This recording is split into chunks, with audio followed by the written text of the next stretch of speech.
Hello बच्चों, physics with आशीष में एक बार आपका फिर स्वागत है। आज अपन थर्मोडायनेमिक्स के ही एमसीक्यू लेके आए हैं। देखो, सबसे पहला क्वेश्चन अपन करेंगे। पहला क्वेश्चन क्या है? निम्न प्रक्रमों में से कौन सा प्रक्रम उत्क्रमणीय है?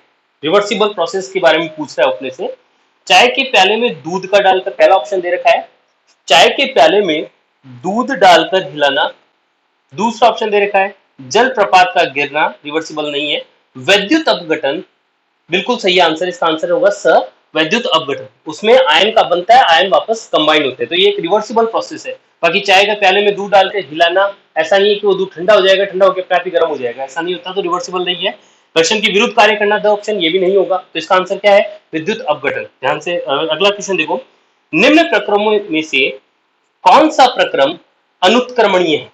मतलब इरिवर्सिबल प्रोसेस की बात कर रहा है। इरिवर्सिबल, वैसे इस दुनिया के सारे प्रोसेस जो होते हैं वो इरिवर्सिबल ही होते हैं, मतलब कि अनुत्क्रमणीय होते हैं, लेकिन हम उसको कोई आइडियल कंडीशन देकर उसको रिवर्सिबल बनाने की कोशिश करते हैं। तो यहाँ पर एक चीज ध्यान रखना, रिवर्सिबल करने के लिए, किसी भी प्रक्रम को उत्क्रमणीय बनाने के लिए हम उस प्रोसेस को धीरे धीरे करते हैं। हालांकि उससे भी वो उत्क्रमणीय नहीं होता, लेकिन एक कंडीशन अप्लाई करते हैं, एक तरीके से आदर्श परिस्थिति बनाने की कोशिश करते हैं। तो ऐसी कंडीशन में अगर आपको उत्क्रमणीय प्रक्रम चाहिए तो आप उस प्रक्रम के लिए क्या करोगे? उसको धीरे धीरे करवाओगे, चाहे कोई सा भी हो। तब तो होगा क्या? तब वो होने की कोशिश करेगा रिवर्सिबल। अगर तेजी से कराओगे तो वो अनुत्क्रमणीय प्रक्रम ही होगा। तो इसका पहला ऑप्शन देखो, धीमी गति से समतापीय परिवर्तन करोगे तो एक तरीके से कंडीशन है किसकी? उत्क्रमणीय प्रक्रम के लिए। दूसरा क्या है? धीमी गति से रुद्धोष्म परिवर्तन, ये भी एक उत्क्रमणीय प्रक्रम की कंडीशन है।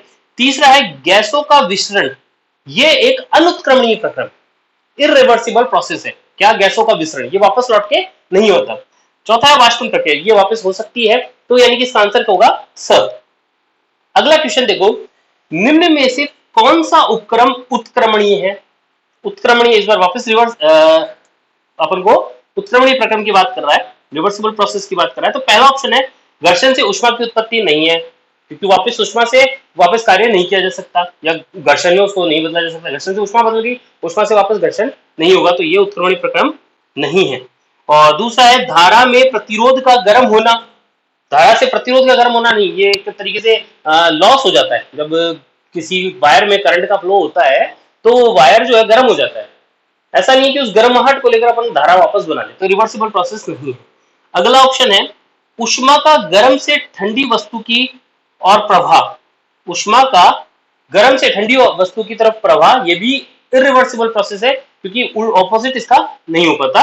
फिर इसके बाद स्प्रिंग का धीरे धीरे खींचना, बिल्कुल आप स्प्रिंग को खींचते हो और उसको छोड़ते हो तो वापस जाती है, यानी कि ये एक रिवर्सिबल प्रोसेस है, उत्क्रमणीय प्रक्रम है, तो इसका आंसर होगा डी, कोई दिक्कत। अगला क्वेश्चन है अपने पास, क्वेश्चन नंबर 4। T1 व T2 ताप के बीच कार्य कर रहे कार्नो इंजन की दक्षता होती है। दक्षता का फॉर्मूला क्या होता है? Eta is equal to 1 minus T2 upon T1। ठीक है, जहां T1 तो होता है क्या? अरे T1 क्या होता है? स्रोत का ताप, सोर्स का टेम्परेचर। T1 क्या होता है? सोर्स का टेम्परेचर। और T2 क्या होता है? सिंक का टेम्परेचर। ध्यान रखोगे आप लोग, तो ये इसका फॉर्मूला है, डायरेक्ट फॉर्मूला बेस्ड क्वेश्चन है, कर सकते हैं हम लोग। अगला प्रश्न है कार्नो चक्र पूर्ण करने पर कार्यकारी द्रव्य की आंतरिक ऊर्जा। देखो, कार्नो इंजन एक रिवर्सिबल प्रोसेस है, और कल एक अपन ने रिवर्सिबल प्रोसेस के लिए अपन ने, यानी उत्क्रमणीय प्रक्रम के लिए अपन ने एक बात बताई थी कि उसमें आंतरिक ऊर्जा में परिवर्तन क्या होता है? शून्य होता है, यानी आंतरिक ऊर्जा में कोई परिवर्तन नहीं होता। तो इसके ऑप्शन देख लेते हैं अपन। क्या क्वेश्चन था अपने पास? कार्नो चक्र पूर्ण करने पर कार्यकारी द्रव्य की आंतरिक ऊर्जा बढ़ जाती है, कम हो जाती है, स्रोत के ताप T1 T2 पर निर्भर करती है, या प्रारंभिक मान के तुल्य होती है? बिल्कुल प्रारंभिक मान के तुल्य होगी, पहले और बाद में सेम होगी, तभी तो आंतरिक ऊर्जा का में परिवर्तन क्या होगा? जीरो होगा। तो ये आप लोग जानते हो।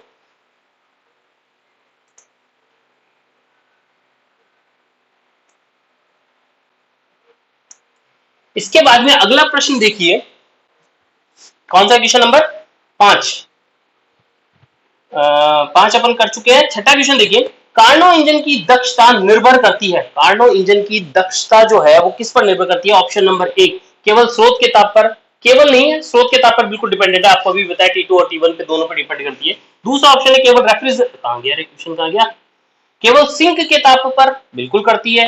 कार्यकारी द्रव्य की प्रकृति पर या स्रोत व सिंक के ताप पर। आप देखो प्रकृति पर निर्भर नहीं करती, इसका अपने पास जो फॉर्मूला आया था वो क्या आया था, 1 माइनस T2 अपॉन T1, यानी कि T1 और T2 पर डिपेंड करती है, जो कि स्रोत और सिंक का ताप होता है। बोलो कोई दिक्कत है? अगला क्वेश्चन सुनिए, क्वेश्चन नंबर 7। कौन सा क्वेश्चन है? क्वेश्चन नंबर 7 देखो, कार्नो इंजन का उपयोग किया जाता है। कार्नो इंजन का, भाई कार्नो इंजन जो है ना, वो एक तरीके से उत्क्रमणीय प्रक्रमों के लिए काम में आता है। जितने भी उत्क्रमणीय प्रक्रम है उसके लिए काम में आएगा। तो इसमें देख लो, केवल ऊष्मा इंजन के लिए, केवल रेफ्रिजरेटर के लिए, ऊष्मा इंजन और रेफ्रिजरेटर दोनों के लिए सभी उत्क्रमणीय। इसका आंसर डी होगा। क्या होगा? डी। 7 में डी। कोई दिक्कत?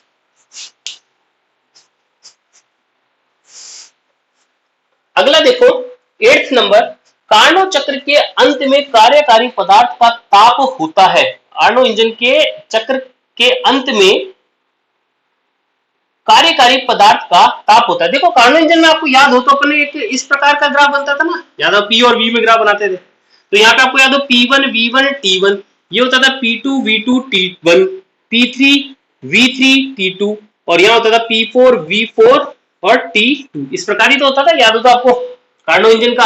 अब इसने पूछा कि कार्नो इंजन के अंत में कार्यकारी पदार्थ का ताप होता है, वही होता है जो शुरुआत में होता है, यानी कि क्या आंसर? 0 नहीं। प्रारंभिक ताप व सिंक के ताप के मध्य, सिंक के ताप के बराबर और प्रारंभिक ताप के बराबर, बिल्कुल प्रारंभिक ताप के बराबर होगा। इसका 8 में क्या आंसर होगा? 8 में आंसर होगा डी, द। 8 में क्या आंसर होगा? द। 9वां देखो, एक घर्षण रहित ऊष्मा इंजन की दक्षता 100% करने के लिए 100% केवल उसी समय हो सकती है जब सिंक का ताप क्या हो? भाई सिंक का, भैया ईटा इजिकल टू क्या होता है? भाई ईटा इजिकल टू होता है 1 माइनस T2 अपॉन T1। क्या होता है eta is equal to? 1 minus, eta is equal to होता है 1 माइनस T2 अपॉन T1, यही तो होता है। तो अब अगला क्या कहना चाह रहा है अपन को? क्या कह रहा है कि अपन को 100% दक्षता चाहिए। तो ऐसी कंडीशन, सिंक का ताप यानी 100% दक्षता चाहिए, यानी कि इसकी वैल्यू आप 0 कर दो। अरे ये 0 हो जाएगा तो 1 माइनस 0 अपॉन T1 हो जाएगा ना, तो ये आ जाएगा 1 माइनस 0 यानी कि 1, ये तो आएगा। अब 1 होगा, ईटा का 1 है, तो दक्षता कितनी हो जाएगी? 100%। दक्षता कितनी हो जाएगी? 100%। बोलो कोई दिक्कत? तो यानी इसका आंसर क्या होगा? T2 का मान 0 कर दो। हाँ है, हाँ अच्छा, इसमें ऑप्शन देखा 0 केल्विन या 0 डिग्री सेंटीग्रेड, कौन सा लोगे भैया? 0 केल्विन, शाबाश। तो यहाँ पे क्या होगा? 9th में आंसर हो जाएगा अपने पास में 0 केल्विन। क्या हो जाएगा? 0 केल्विन। अगला क्वेश्चन जो है 10 नंबर,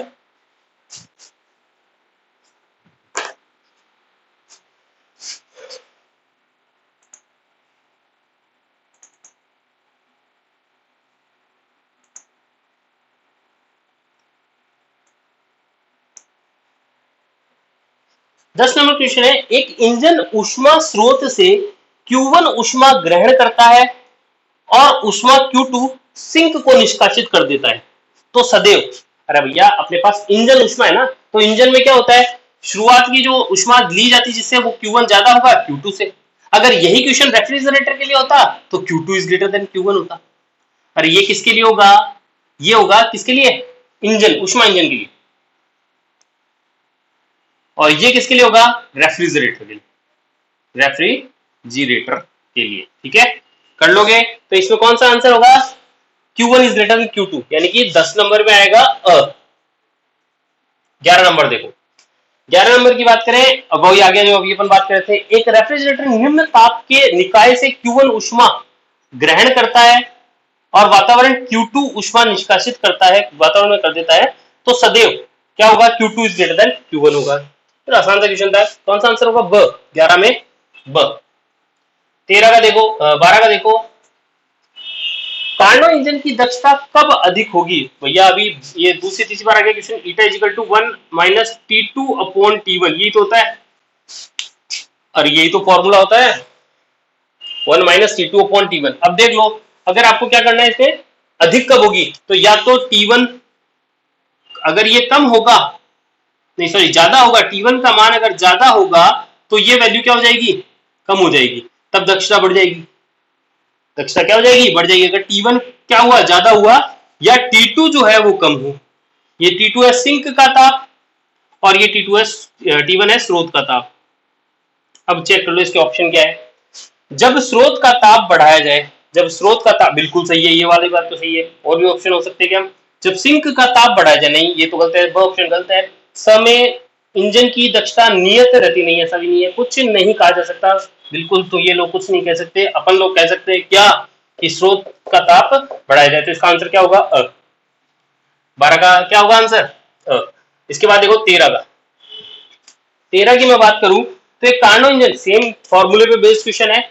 एक कार्नो इंजन 727 डिग्री सेंटीग्रेड एवं 27 डिग्री सेंटीग्रेड ताप के मध्य कार्य करता है, तो इंजन की दक्षता निकालो। तो भैया आपको देखो T1 बराबर कितना दे दिया? T1 बराबर दे दिया 727 डिग्री सेंटीग्रेड। इसको केल्विन में चेंज करो, 273 प्लस कर दो, तो T1 इजिकल टू हो जाएगा 1000 केल्विन। इसी प्रकार T2 अपन को दे रखा है कितना? T2 कितना दे रखा है? 27 डिग्री सेंटीग्रेड। इसको अगर अपन चेंज करें तो कितना हो जाएगा भाई? T2 इजिकल टू 273 ऐड कर दो 300 केल्विन। ठीक है, अब वो अपना फॉर्मूला लगा दो, इस फॉर्मूला में रख दो, theta is equal to 1 minus T2 upon T1, T2 upon T1 क्या आ जाएगा? 10 में से 3 गए 7/10, क्या आ गया? 0.7। क्या आंसर होगा? 13 में आंसर होगा 13 में क्या आंसर होगा? 14 का देखो, 14 में आपको दे रखा है उष्मा रोधित कमरे में रखा चालू दशा में रेफ्रिजरेटर का दरवाजा खोल दिया जाए तो। अरे सुनो भैया, इस क्वेश्चन के बारे में अलग अलग तरीके से पूछा जाता है कि भैया रेफ्रिजरेटर एक बंद कमरे में क्या कर दिया? रेफ्रिजरेटर का कमरा खोल दिया, मतलब फ्रिज का कमरा खोल दिया, या पंखा चला के छोड़ दिया, कूलर चला के छोड़ दिया, कोई भी विद्युत उपकरण चला के छोड़ दिया, उस कंडीशन में वहां की वायु का ताप क्या हो जाएगा? बढ़ जाएगा। ठीक है, तो फ्रिज खोलने से ऐसा नहीं कि उसमें ठंडक बाहर निकल रही है, उसके साथ में सिंक जुड़ा होता है।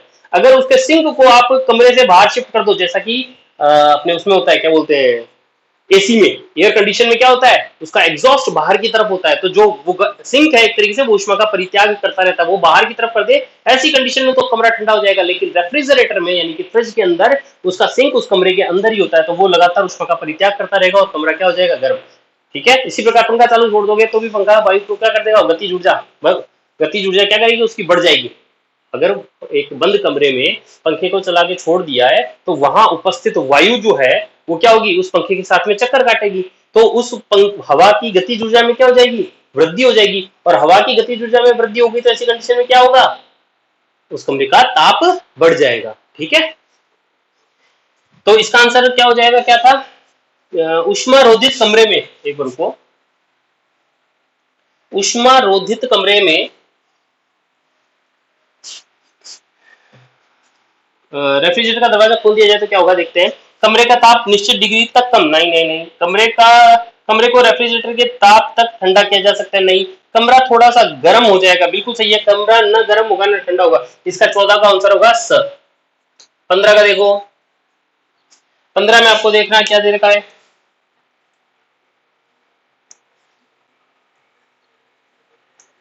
15 का देखो, कार्नो इंजन की दक्षता अधिकतम होगी जब वह कार्य करेगा। वही फॉर्मूला, ईटा इजिकल टू क्या होता है भैया? 1 माइनस T2 अपॉन T1।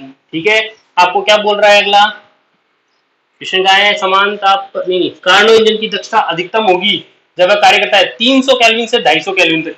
आप ऐसे निकाल के देख लो, 1 माइनस T2 तो दे रखा है 250 केल्विन डिवाइडेड बाई 300 केल्विन।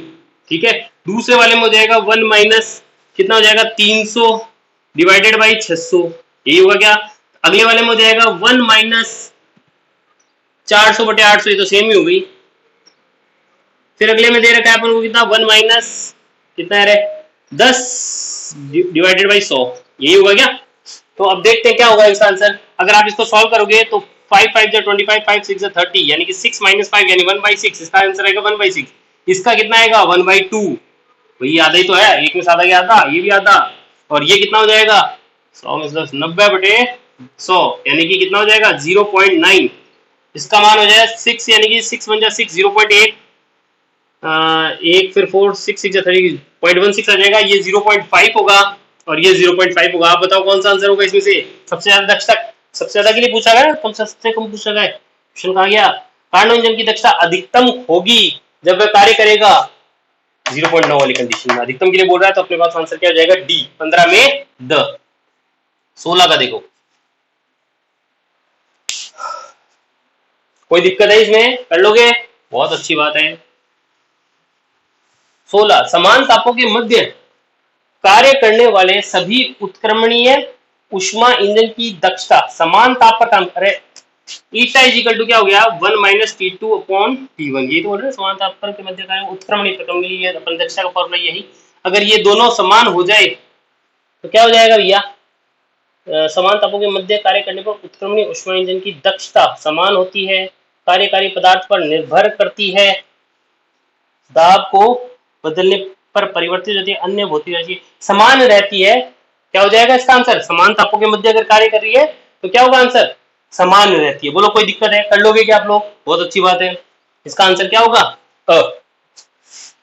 अगला प्रश्न है, अधिकतम दक्षता वाला ऊष्मा इंजन होता है। देखो, डीजल इंजन, भाप इंजन, ऑटो इंजन, ये सब तो वास्तव में होते ही है इंजन, है ना। एक ये आपको दे रखा है कार्नो इंजन, ये तो एक तरीके से आदर्श परिस्थिति में बनाया गया इंजन। तो अधिकतम दक्षता के लिए कौन सा आंसर होगा? Karnaugh engine. 17 में द।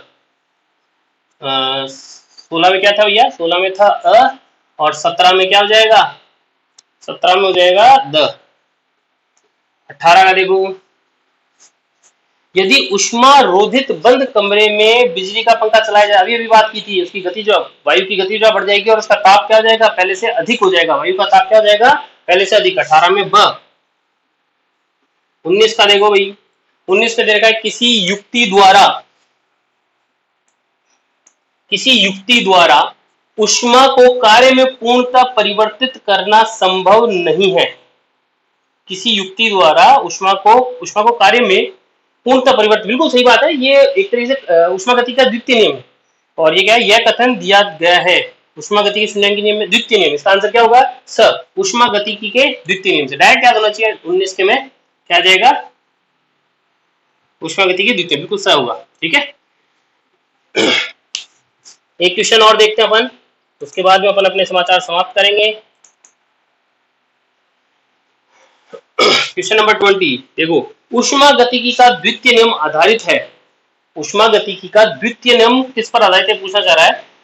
केवल ऊष्मा इंजन पर, केवल रेफ्रिजरेटर के सिद्धांत पर, ऊष्मा इंजन रेफ्रिजरेटर दोनों पर नहीं, ऊष्मा इंजन और बिल्कुल पहले अ और ब दोनों होंगे। ऊष्मा इंजन और तथा रेफ्रिजरेटर दोनों पर डिपेंड करेगा। किस पर डिपेंड करेगा? ऊष्मा इंजन और रेफ्रिजरेटर दोनों पर डिपेंड करेगा। तो इसका आंसर क्या होगा? द।